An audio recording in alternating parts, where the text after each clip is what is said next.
I think that if you look at the narrative that is being used today to justify all of these so-called y- uh, restorative justice laws, then there's two things that are mostly mentioned. One was the one that we already discussed about Bantu education. The other one is the question concerning land. And Yes. if we look at what happened in 1913, this was obviously a lot, many, many decades before apartheid started, but this was under the time of Louis Botha, and it was basically still Britain governing South Africa through Hmm. proxy.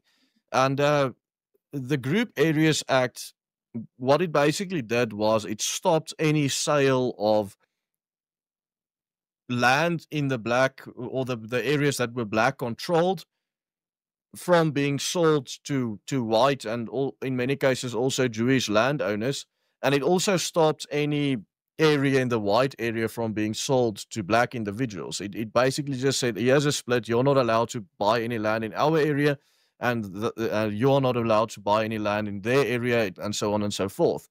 And the reason why this actually happened was not because they wanted to exclude black people from owning land. It was because there was a very rapid pace of black chieftains selling their land to investors or yes, mostly European investors, especially concerning the fact that there was now all these prospecting happening. There was a lot of money flowing into South Africa from Europe, mostly Rothschild money by that time, because at that time the Rothschild family was probably, not probably, it was the richest family in the world, and they had so much money to spend, and they thought they were going to make so much money out of South Africa. But in any case, that's not the case anymore today. But so all of this money was flowing in here, and all of these people were just starting to buy up the land from the black chieftains in order to prospect, in order just to hold on to this land as an investment for, if maybe something happens in the future where this land becomes valuable, or just to farm, because the best agricultural land in the country has always been in the black homelands. I made a tweet about Just this. hang on. I want you to just explain that because this is something which to some people will sound like absolute nonsense. When they created the Bantustans, you can give us the history of how that was decided and why those areas were cordoned off. The popular opinion and the general line that is towed by the press and by most academics today, and they never challenged on this, is that the Bantustans were the really terrible parts of South Africa that were unworkable. We needed to push black people in there. The government was of the opinion that those were the areas that they should be put in and forgotten about. Okay, so I just switched here so you can see on the screen. It's a tweet that I've made. And what I've did Hmm. is I've had this map that shows the arable soils for rain-fed agriculture, meaning Yes. basically any agriculture, because the only other type of agriculture is irrigation-fed agriculture. But you can't farm any animals on irrigation, and irrigation is really not a large-scale operation that you can do anywhere unless there's rivers and lots of water. If you look at these maps, you'll see that the areas in which the Bantustans was later made basically correlates perfectly with the vast majority of the country's high potential and moderate potential agricultural land, especially in the Eastern Cape. You'll see here in the Transkei, which is the orange area, that there's this little cookie bite that's taken out of the Transkei. And then if you look next to it on the map of arable soils, you'll see that exact cookie bite is exactly where the area is that is not suitable for agriculture. So now the question comes, what is the reason for this? Why was, because everyone think that the Bantustans was given to the black people. Like, this is yours, you can have this because it's crap and we'll take the good stuff for ourselves. Yeah. But it Yeah. was never given to them. That was just the areas that they settled in. That was the areas where black tribes actually had land before the 1913 Land Act. And just to mention it, I wanted to get to that in the previous time I talked. Um, Much later, Hendrik Verwoerd actually expropriated a lot of land from white farmers to give it back to the Bantustans, and that's all the land that was sold before the 1913 Native Land Act, and he said he wants to fully restore all the land that they had before they started selling them off. So he expropriated the land from white farmers mostly and gave it back to the Bantustans.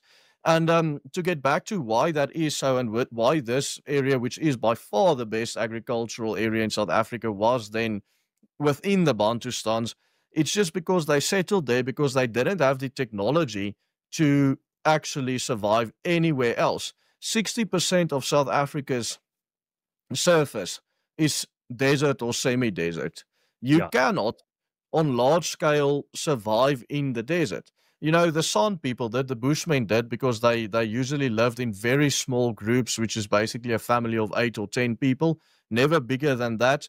And they got a lot of their water from wherever there was some oases, or they would get it from Hunter-gatherer society yeah, stuff. Yeah.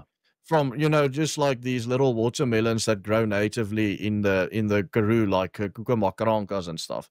And but on a large scale, if you have like a semi-agrarian society or subsistence agrarian society, which most Bantu peoples were, it's impossible to survive there. You need water, because if you don't get a lot of water to have everyone and your animals drink, you'll die. And the same thing goes for other areas of the country, which is not in that western half that is desert or semi-desert, but in the Highveld, for example, the area, to the east of Johannesburg, Mpumalanga today, also large parts of the Free State is grasslands. And you also can't survive on the grasslands or the steppes without Western technology, because there's a lot of rain, but there's very little water sources. If you want to have water in these areas, you're going to have to drill a well, and then maybe have a windmill pumping the water up so you can have a constant supply of water. But without it, there's no way that you can survive. And the Bantu tribes never developed the technology of digging a well. They simply didn't even know that if you dig a well, you can get water under the soil. They didn't understand the concept behind it. When they came across natural wells by accident, they didn't understand why the natural well was there and why it existed, or why there was water at the bottom of the spit. It was just like, oh, here's water. And some of them used these wells, and then they would exploit it, and then the well would dry up because they would use all the water, and they wouldn't know that, okay, now we just need to dig another well a few 100 meters from here. They would just move on to another place. And it might be very politically incorrect to say these things, but it's simply the case.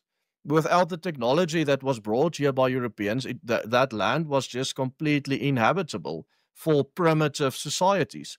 And this is why they stayed in the areas that were the best agricultural areas, because the areas that had the most water obviously correlates with the areas that are the best for agriculture. That should be obvious to anyone watching.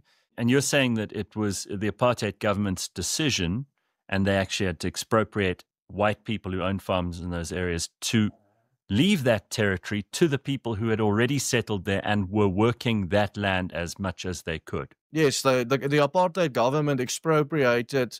I would lie if you give you the exact amount, but it was quite a significant portion of what would later become the Bantustans were expropriated from white farmers.